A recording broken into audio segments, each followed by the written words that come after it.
Yeah, I am just so grateful that all of you are here. I'm so excited to celebrate. We have a cat who is excited to celebrate, I believe, from Kori. Yes, yes, this is Ranger.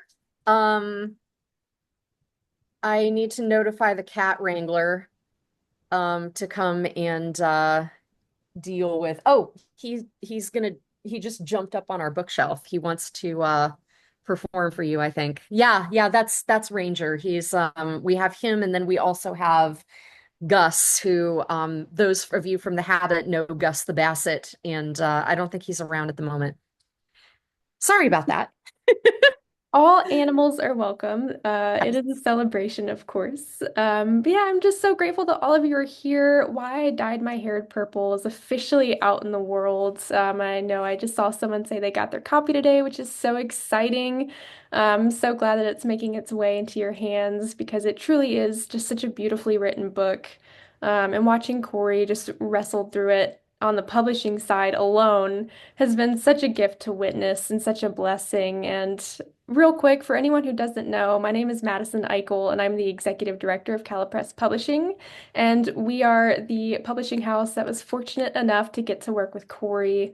And wow, it just, what a blessing. For the past year, I have watched her really commit to the process, um, and really just give her all to this book so that it can get to you and that it can bless you. So we're just so grateful, and I will open the floor to Kori because this is her party, her celebration.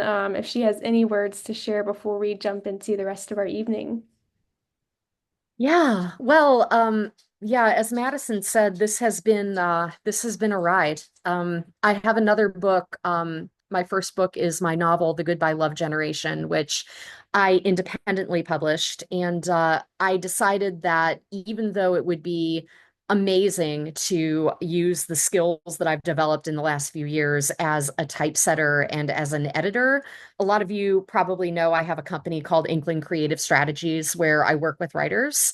And initially, I wanted to do this book myself because I really wanted to use, like I said, the skills that I've developed. But I thought, you know what? This message is just too important. And my skills multiplied by a few people who really know what they're doing could really make this go a long way.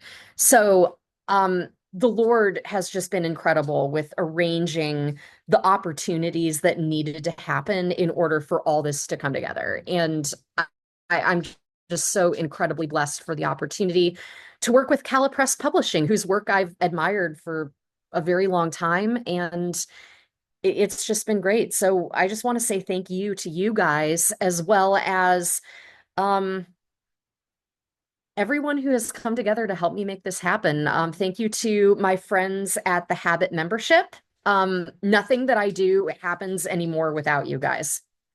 Seriously. I mean, it's community drives all of this, and you guys mean so much to my work. There have just been so many people, but this isn't my Oscars acceptance speech. You can turn to the back of the book and read all of the people that helped make this happen. So I'm just so glad you're all here. That's so beautiful. I love that. And we are very grateful just on our end as a publisher as well that you chose to work with us. It's such an honor. And yeah, I will leave it up to you to take us into a time of reading. And I'm so excited just to hear these essays in your own words. Absolutely. So I was anticipating there being a lot of habit people here. And so I figured I would read something for you guys. I guess to another extent, this is also for my grad school people who are here. So I'm going to read an essay about Flannery O'Connor. Is that okay with you guys? Yeah. All right. So Flannery is my favorite author. She is very, very dear to me as a Christian and as a creative. I was actually thinking about her earlier because she famously said, when a book leaves your hands, it belongs to God. And that once that happens, you hand the process off to him and he does with your words what he will do. So Flannery has been on my mind a lot, as she tends to be. She also played a very critical role in me becoming a Christian, which, if you know anything about Why I Dyed My Hair Purple, you know that it is a book about my testimony and the way that the Lord used my love of the arts and creativity in bringing about that transformation in my life. So this essay is called Wise Blood, and it's about my relationship with Flannery in terms of what I learned from her as an atheist who became a Christian. During my first meeting with my academic advisor at the start of my senior year of college, he threw a copy of the complete stories of Flannery O'Connor across his desk at me. I was a creative writing major, but had only read two of her stories, and he was horrified. It was bad enough that I was unfamiliar with her larger body of work, but I was also applying for Master of Fine Arts programs in creative writing. And in his eyes, a lack of basic O'Connor knowledge made me woefully unprepared. He ordered me to take the book home and said he didn't want to see my face in his office again until I'd finished reading it. Besides, he added, he knew it was going to open up a whole new way of looking at my craft. He grinned at me as I walked out the door. I was only a few pages into the book when I learned something about Flannery O'Connor that astounded me. Ever since I'd read A Good Man is Hard to Find, one of her most anthologized stories back in high school, I'd labored under the notion that she was not only an atheist, but also an embittered, crotchety old Irishman. After all, the author seemed intent on calling out the main character, an elderly, self-centered woman, as a religious hypocrite, and the brutal ending, which involves a serial killer murdering a family on the side of a road, struck me as a cynical depiction of life's futility. Conversely, the introduction, penned by her editor, Robert Giroux, described Flannery as a young, devoutly Catholic woman with a sharp wit and a wry sense of humor, who died at the age of 39 after a long battle of lupus. This new knowledge was shocking. The way I saw it back then, no one who believed in God could write stories that were so harsh and abrasive, and for that matter, no woman could either. But as I read through the book, Flannery enlarged my perspective.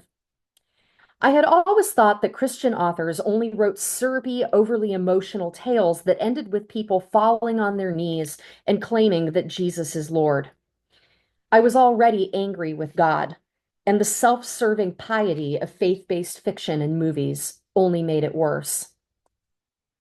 Yet, in spite of its obvious religious themes of sin and grace, I was delighted to find that her fiction was gloriously dark.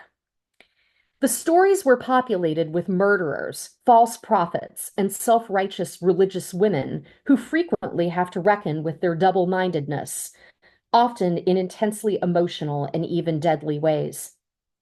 They are gored by bulls, get physically attacked, and have dramatic visions that reveal the consequences of thinking too highly of oneself.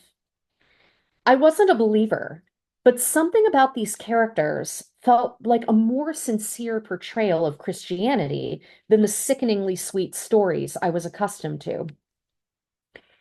When I saw my advisor again the next week, he was pleased that I liked Flannery's work as much as he predicted.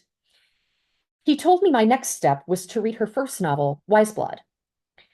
The copy I purchased from Amazon was an out-of-print edition with a blue and red cover depicting a human heart wrapped in barbed wire. I read voraciously for 2 days, consumed by the story of Hazel Motes, a young man who has returned from war to the emptiness and loneliness of his past and haunting memories of his abusive, fanatically religious grandfather. Surveying the detritus of his life, Hazel concludes that Jesus isn't real.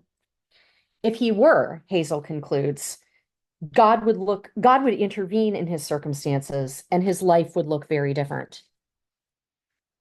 In view of this conclusion, Hazel creates his own religion, the Church Without Christ, whose central truth is that Jesus never lived, died, or rose from the dead because there is no such thing as sin. The hope of the human race is that there is no hope. This life is all there is, and we have the freedom to enjoy what time we have without fear of judgment. To enlist new converts, Hazel buys a broken down car and drives around town proclaiming his new non faith by preaching from the car's roof, dressed in a blue suit and a black hat. As I read Wise Blood, I identified with Hazel in a way that was more potent than how I connected with Flannery's other characters. I did not believe in Jesus for all the same reasons as Hazel.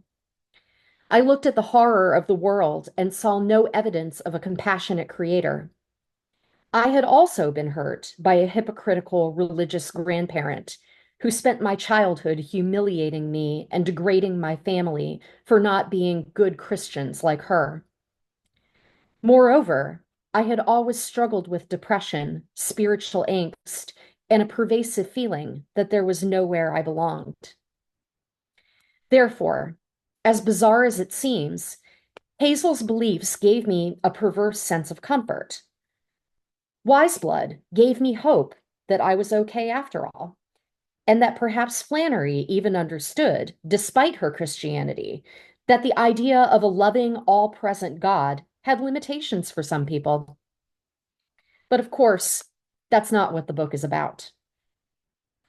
As the story goes on, Hazel's efforts become more hysterical and desperate.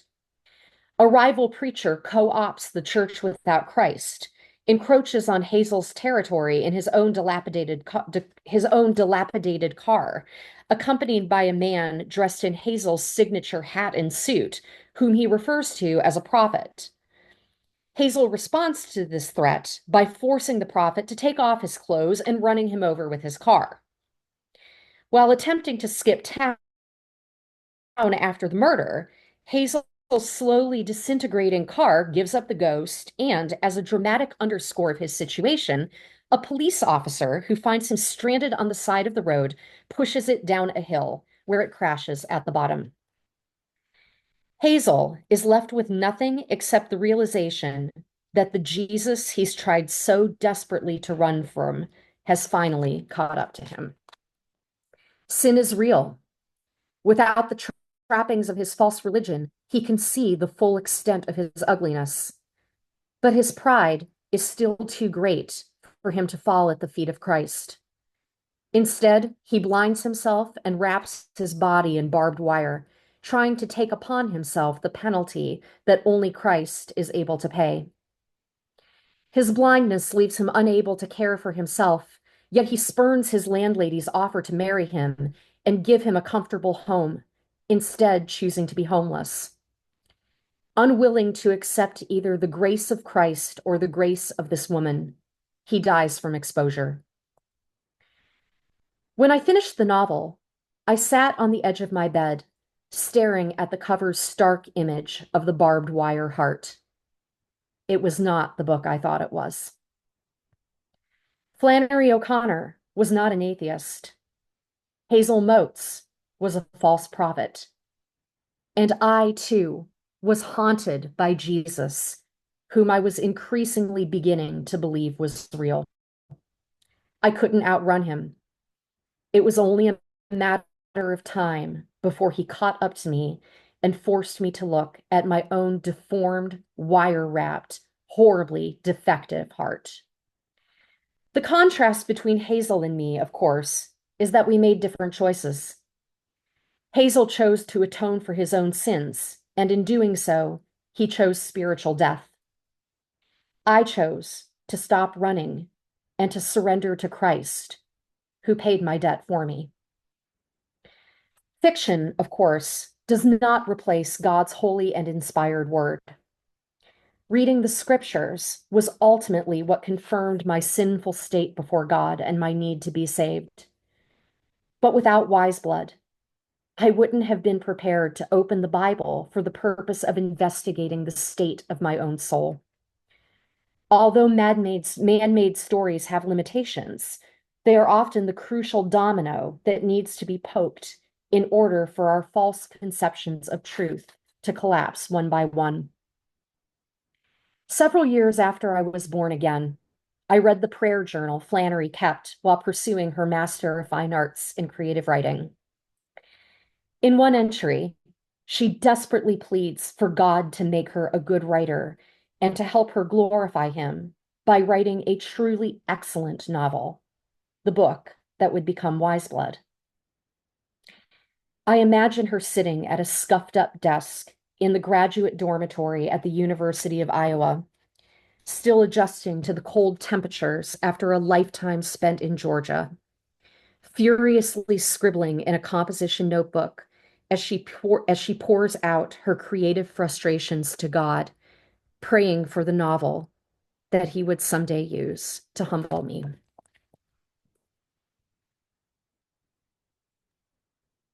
Feel like I just need to give it a second to sink in. I've read that before, but it's one of those essays, especially hearing it in your voice, that just gives me chills listening to. And I think Katie said it best as well with wow.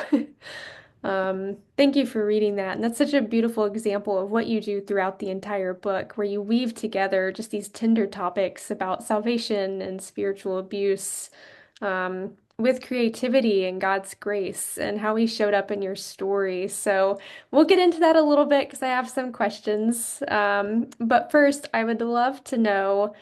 You didn't actually set out to write a book when you were writing these essays. So I would love to hear your story of when did it dawn on you as you were writing these kinds of stories that you were actually writing a book?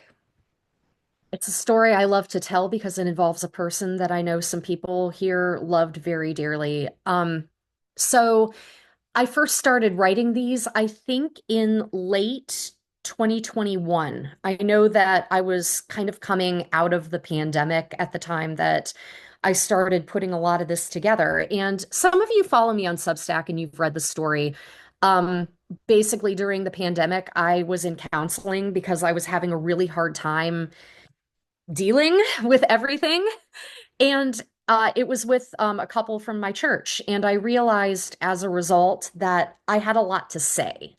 And I found this format to work really, really well for kind of dissecting these particular moments and these particular memories that had always meant something to me, but I could never really put my finger on why.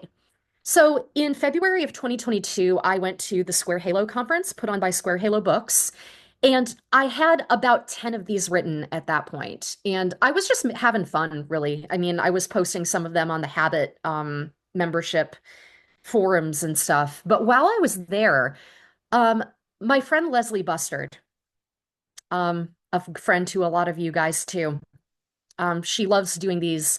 She sadly passed away a couple of years ago going on, but she loved doing these tea parties where everybody brought a poem or a story or something and shared. And I know that this is something I'm going to Square Halo next month, and this is something they still do. But I had this idea. She comes up to me and says, "Hey, do you have something to read? Like, are you going to come to the poetry?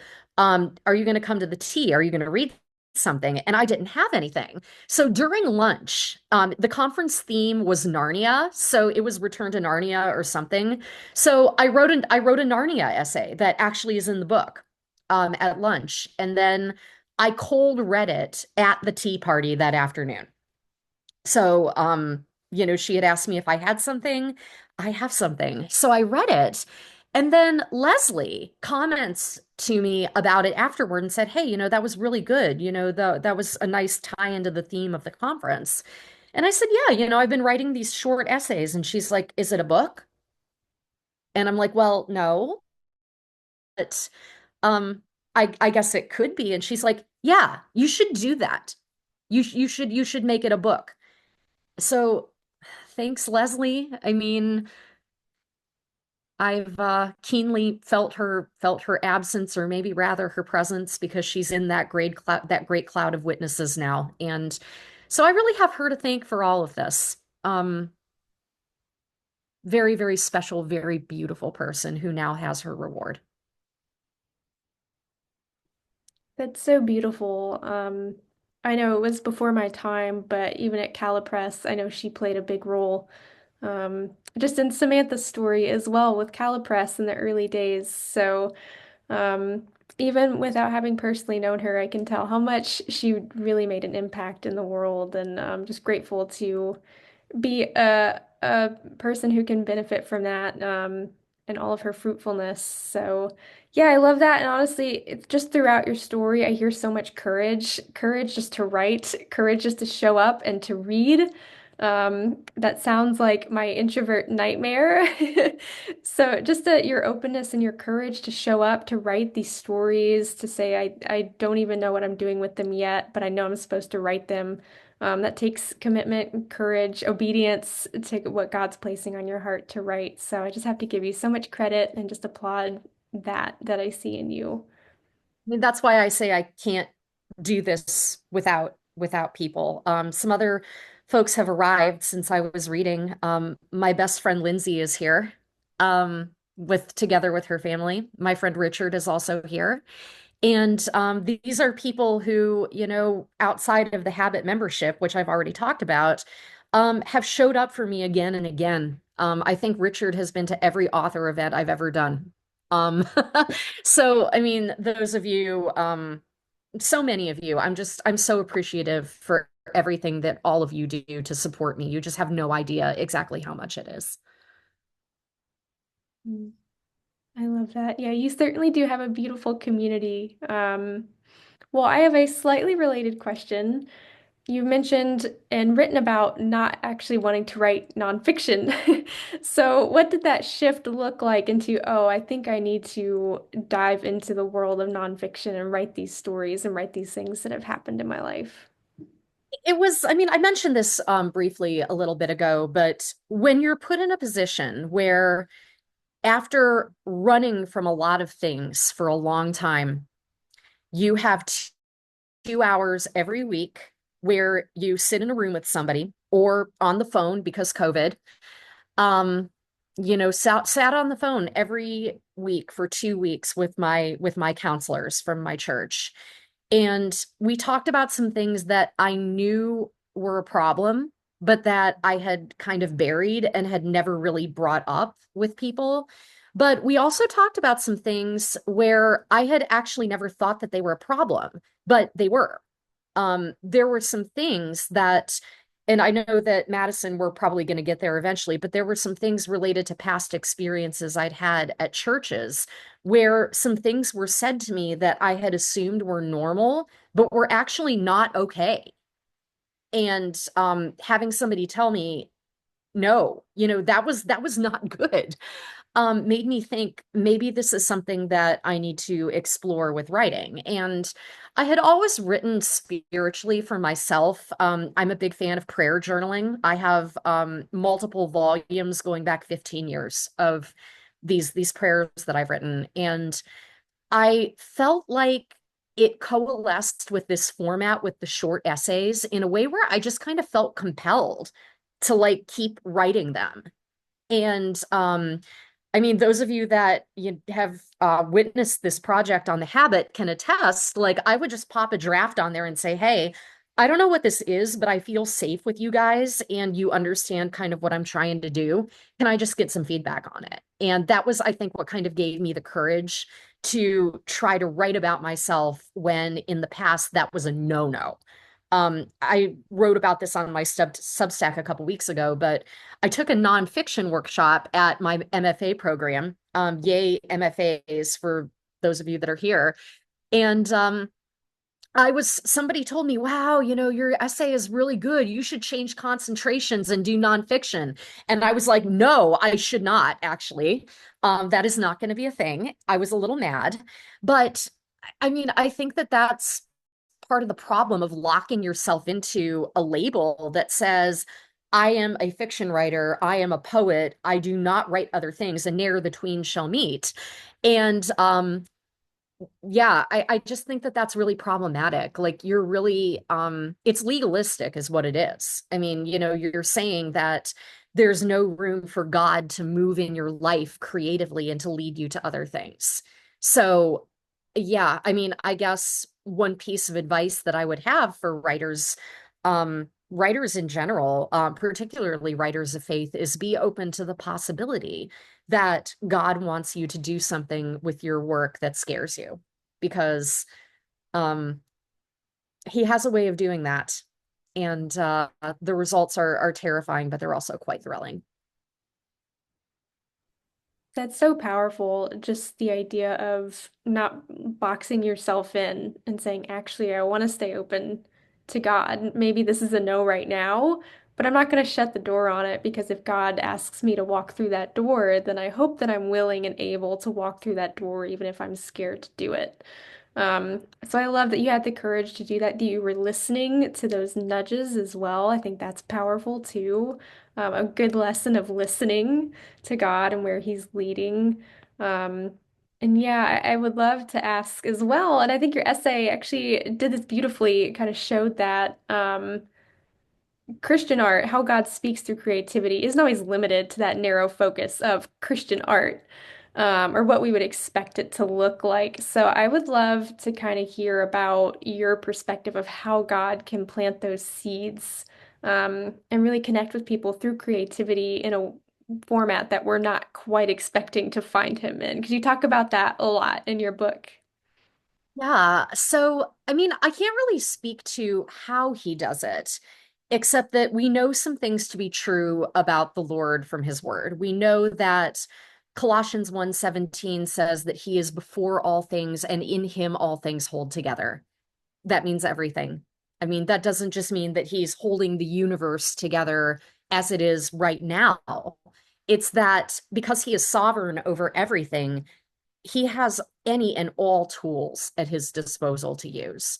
And I think that when we particularly there's this almost paranoid mentality that a lot of Christians can embrace about entertainment in particular. God could never use a movie that is not evangelical. You know, he could never use a book that doesn't have somebody becoming a Christian, where there's a conversion scene. When in reality, I think about things like that. And when I was an atheist, those were the last things that would have won me for Christ. Because I think I said it in one point in that essay I just read.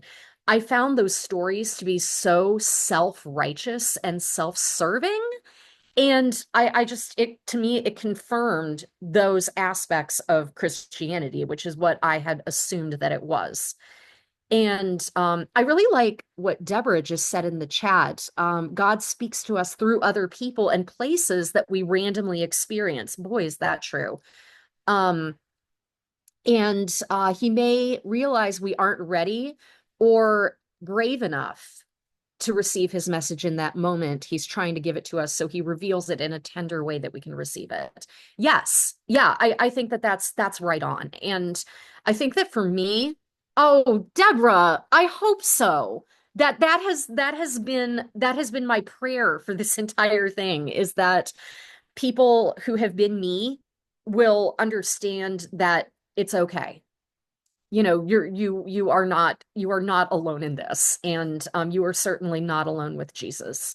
But yeah, I mean, we just have no conception of like just how in control over things that he is. Psalm 139, which I went to again and again when I was writing this and also dealing with some other spiritual ramifications of the process, it says that he has searched and known us.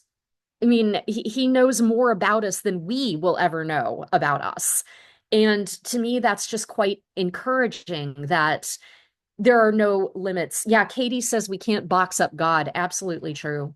We miss so much if we don't stay open to the fact that his sovereignty does mean sovereignty over everything. That's so powerful, just what you were saying and what people were contributing in the chat as Yeah, well. thanks, everybody. Yeah, I love that. I love the conversations that are happening. And I think that's what's so important about your book and opening yourself up as well. Speaking of not boxing yourself up or nothing being boxed, of giving that language and talking about these experiences of how God spoke to you. And I believe it was Deborah, yeah, just how he speaks to us and reveals things in a tender way, in a way that we're ready and willing and able to receive it. And I love that he is big enough and he is kind enough to do that for us to, um, and just to deliver those messages in the ways that they will really stick and grow. So I love that. And something else that I think you do really well is you really provide language for some tender places and tender subjects. You talk about spiritual abuse and mental health challenges, and you're very open about these things. And I think that's so important. It's so important to talk about because, like you said, there were things that were happening you didn't even know it was a problem.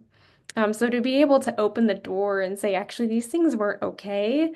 And I hope that gives you permission to say these things weren't okay and to really seek Christ in those situations above all else and to seek healing. I think that was so important. And you really talk about these things with so much grace as well. So I would just kind of ask, I could go to so many directions here, but I would love to ask, what do you want to say to someone who is maybe in a similar situation, doesn't know anything wrong, or maybe feels the inkling of something's not quite right here? And are really just walking through the thick of those situations right now. Yeah. Um, Boy, yeah, that one's a mouthful.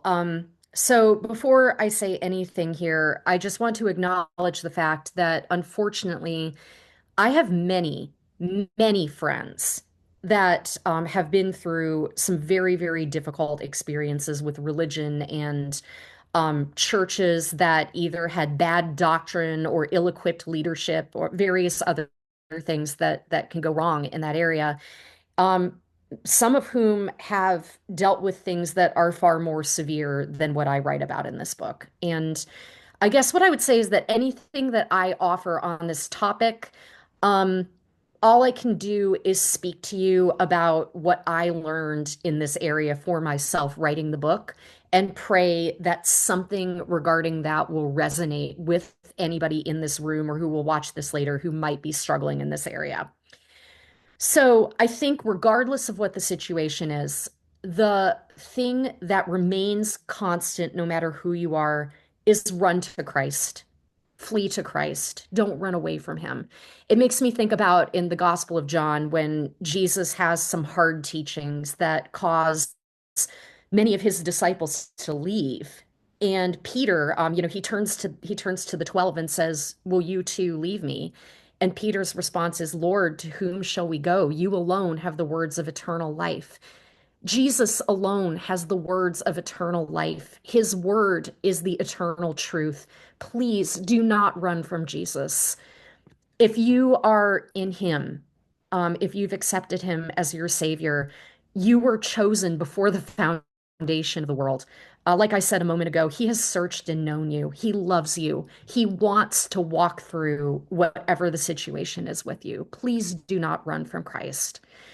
The other thing that I would say, and this is a really challenging truth, but it's something that I wish that I had taken to heart a long time ago because I did have some people who said something like this to me, and I was not ready. I hardened my heart and I was not ready to receive it. And the other thing that I would advise is please, whatever the situation is, whatever is going on in your heart, do not allow it to harden into bitterness. I, the things that I write about in this book happened about 8 years ago. And it's only been within the last year and a half, maybe, that I've recognized how greatly bitterness impacted me spiritually. And that does not excuse the kinds of things that religious communities can do to people. It doesn't justify it. But I mean, there is going to be a while, I think, when and someone is going through grief of any kind where the emotions are going to be reflexive. You're going to feel angry, you're going to feel sad, and you just need to let those emotions happen. I think it's beautiful that we have David writing so intimately about his emotions and graphically so in many cases. And it's because God doesn't want us to hide from those things, but he also does not want anger to calcify into something that makes us hardened against his truth. And I, it took me so long to figure this out. That I actually did quite a bit of spiritual and emotional damage to myself because I allowed myself to sit in my anger for so long. And I think that if I hadn't challenged myself and if other people hadn't challenged me with these these words, I don't think that this book would be as good as it is. I really don't, because there would be a kind of honesty that I would still be withholding because I was afraid to be honest with myself about what my emotions actually were. Um, Charity says, I actually really admire the restraint of righteous rage in this book against a church that clearly manipulated and misunderstood you. I'm curious about how you decided to present the religious trauma in your book. Did you find yourself having to pull back? Yes, I did. Um, there was an essay, Madison, I don't think you guys ever read it. I think it was gone by the time I sent you a draft. But there was originally a piece that pulsated with just a lot of anger, where I likened what happened to me at this particular church community to being bullied in high school. And I interfaced some of those situations. And although some people told me that there were positive things about it, I think I knew in my gut people cannot see this because it was just so filled with that anger that at the time I was still processing.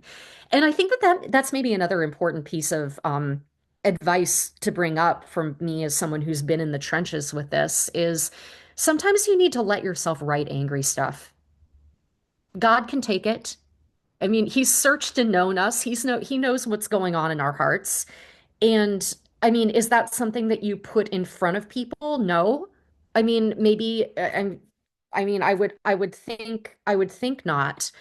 But I mean, for me, it was a non-starter for that. But I think that what eventually happened is that I took that piece and I found a way to tie together the hurt that I experienced in a very particular moment with the themes about the gospel and creativity that are kind of weaved throughout this whole book. That's Thanks so for that. good.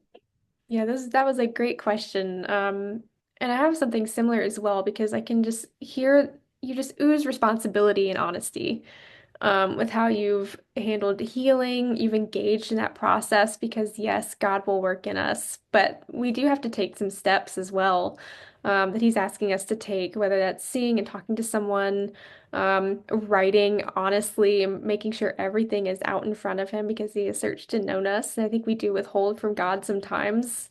Um, I would just love to know from the writing angle, how do you know? Because I think that's something that I've seen so many people struggle with. How do you know you're ready to write about something honestly, but you aren't actively bleeding from the experience and you can write about it in a way that communicates the message that God really wants to have communicated? Because you do that so beautifully. Thank you. So, for those of you who are on Substack, my post from today kind of deals with this issue. Um, I think that what's really interesting, I'll just go ahead and tell the story. And I know some of you guys have read the essay, but you can go take a look at it later.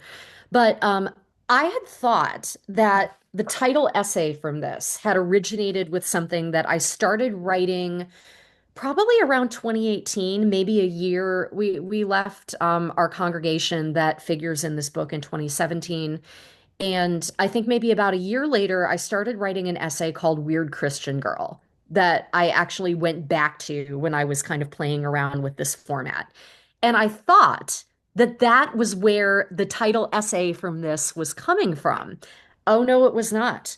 I was on Facebook this one time, and you know how like things come up, your memories and all of that.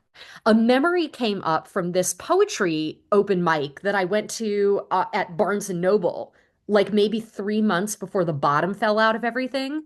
And at the end of the reading, I read a poem called A Manifesto on Why I Dyed My Hair Purple. And it was this time capsule that, I mean, the book was done at this point when I saw this, but it's this, the video is in the Substack post too, by the way. It's this time capsule of just the rage. I mean, like you can hear it in my voice. Like everything is really jagged and really overemphasized. And of course, I've got my chopped off hair and my purple color and stuff. And I mean, it was just so weird to like to see that and think, now I have this essay where I have made every effort possible. I've sought sound spiritual counsel from people at my church, people, of course, from the habit. and said, if there is even any hint of anger in this piece that is not, something that you would expect from me describing what happened, it must go. Please help me. And it was so interesting interfacing that original piece that was the seed for all of this with this essay that I like to think is gracious and mature and scriptural. It was just such a weird, it was so interesting. And I think that sometimes we have ideas, but we're not ready to write them yet. So the challenge that I issue, I guess, is that if you're trying to write something about a difficult thing that you've been through, or even if you're trying to write fiction about it and it's not working, it doesn't necessarily mean it's bad. It probably doesn't mean it's bad at all. It just means that maybe you're still too close to the thing. I remember reading at some point that the average time span that's needed to approach writing about something traumatic is 7 years. I don't know where that number comes from, but I also don't think it's about the number. I think it's more about having the emotional and spiritual and experiential vocabulary to talk about these things. Let's see, there's some stuff going on in the chat. Writing in process and writing in reflection have different ends. 100%, Leilani. Deborah says, how did you decide how far to go with sharing or keep it to yourself? Um, yeah, so that was the hardest with writing about the church trauma because I wanted to keep my mind open to the fact that there is a possibility. Actually, I know it's going to happen because of some things I've seen on social media. It is a certainty that at least two people that went to that church are going to read this book.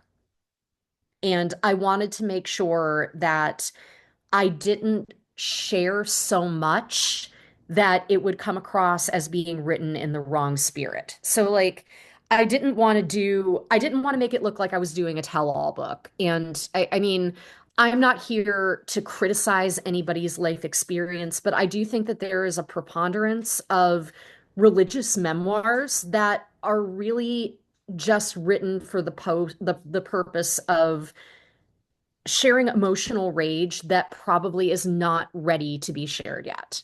And, again, I'm not here to stand in judgment on anyone's life story or anybody's work, but I do think that there's a strong possibility that that's happening.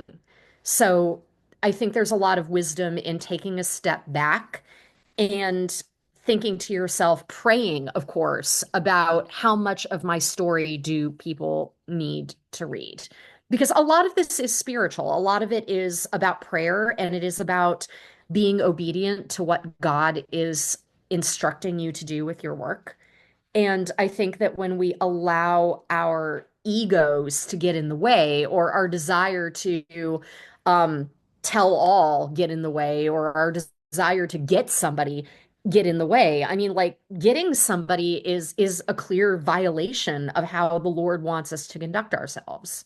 So I think that examining ourselves is really, really important in terms of our motivations. Thank you, Charity. I appreciate that.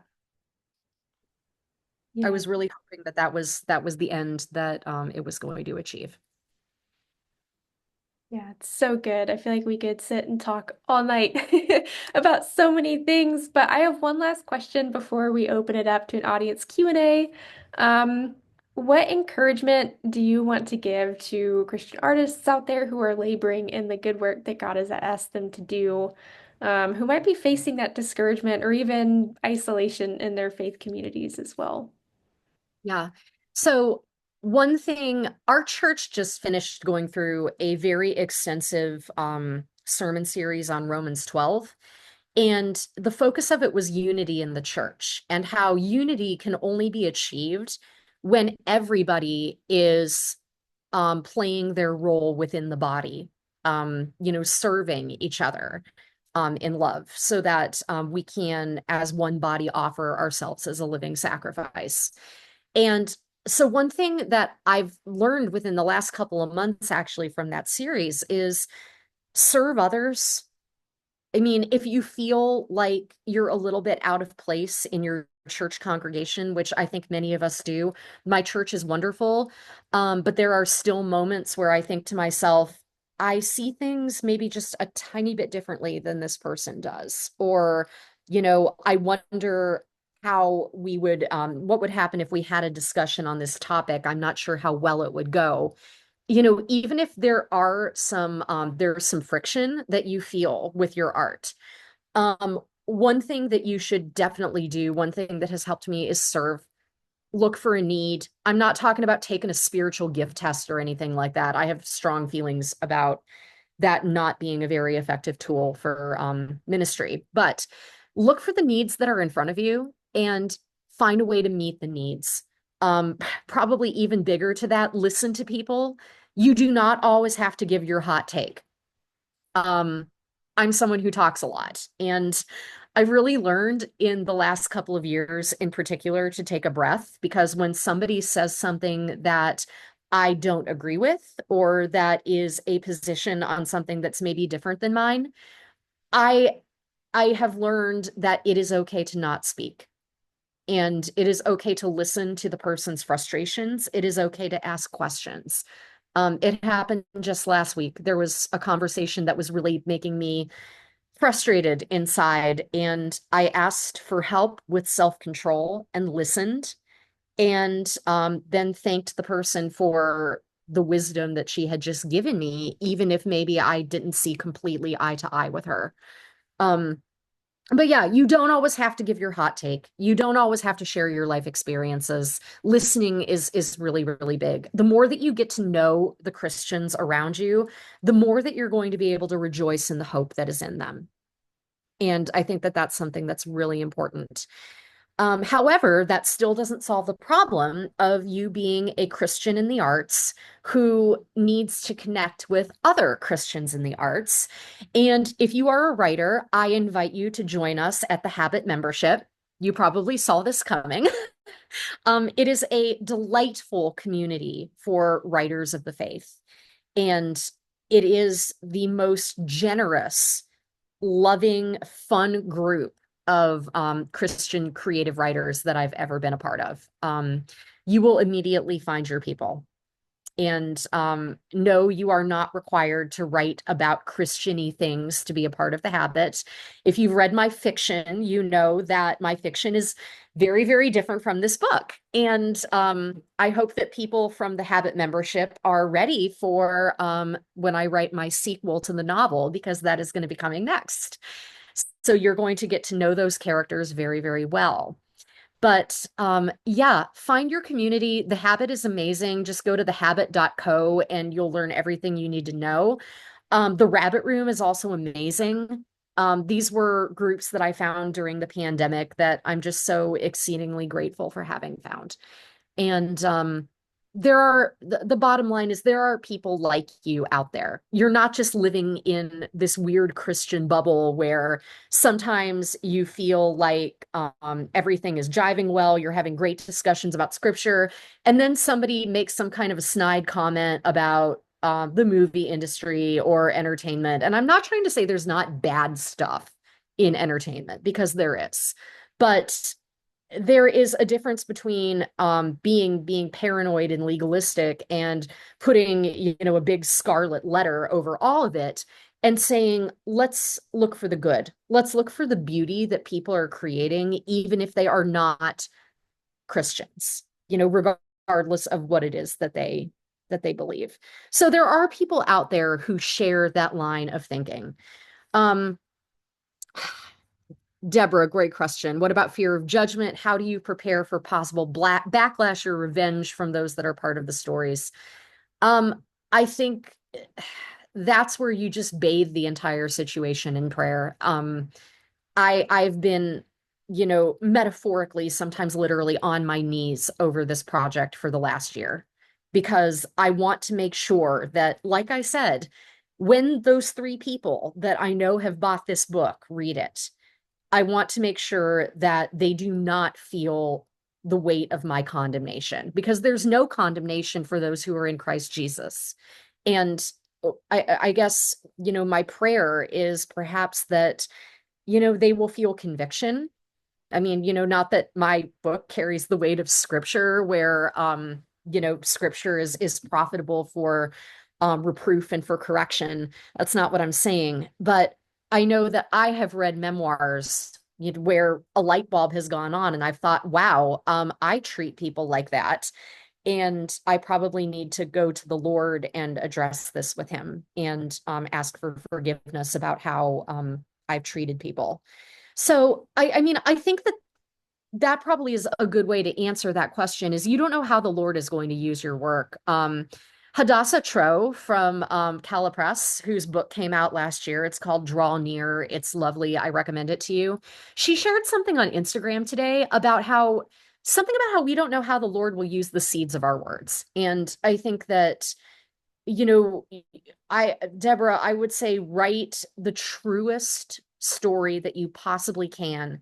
Invite the spirit into that process as much as is humanly possible, which of course is beyond anything that we can ask him for, and let him do the work.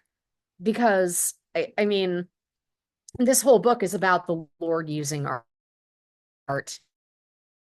And I truly, truly am hoping, not because of anything I am, and that, that there is a lot of healing and a lot of great conversations that are going to come out of it.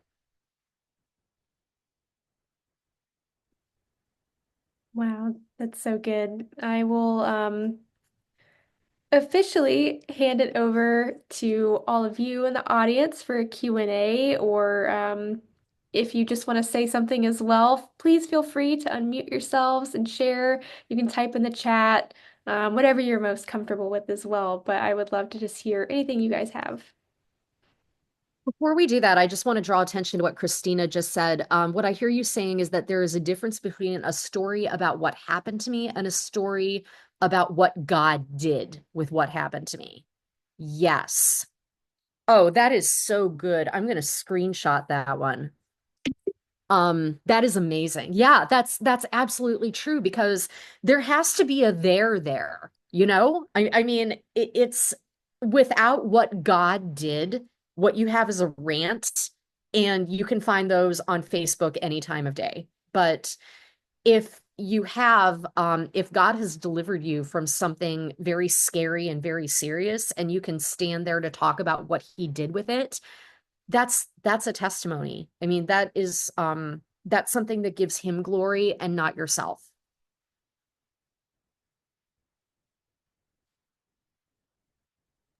That's so good. Yeah, well, please, everyone, feel free to unmute, ask questions, put things in the chat, or just share if you have any words for Kori as well. Don't be shy. This is a celebration.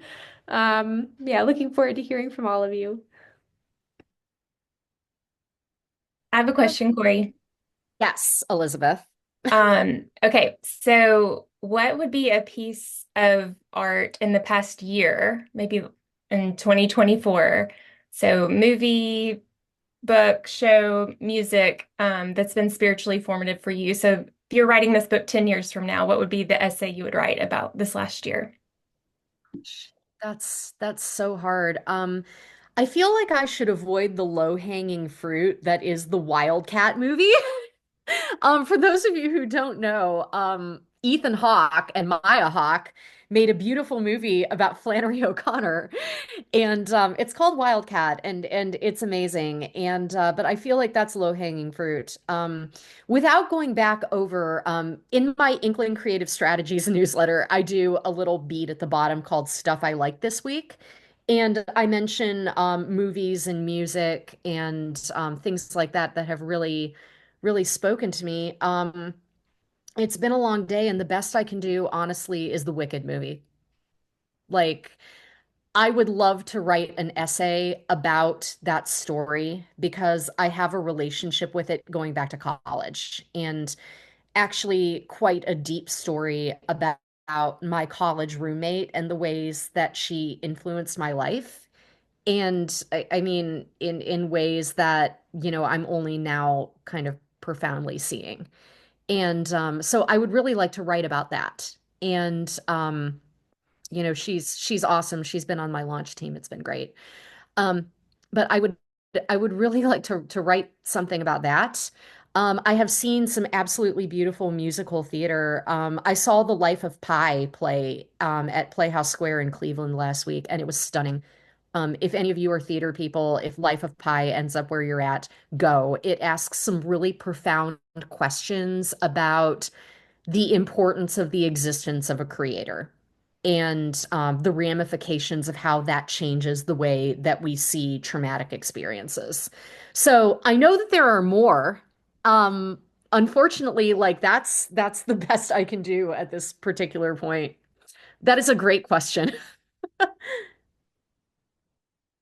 Other questions?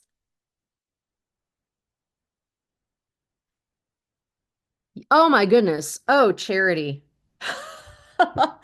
So, okay, can you talk a little bit about the making of the book, how many essays got cut, etc.? Oh dear. So, on my Google Drive is a Google Sheets spreadsheet with 6 different tabs.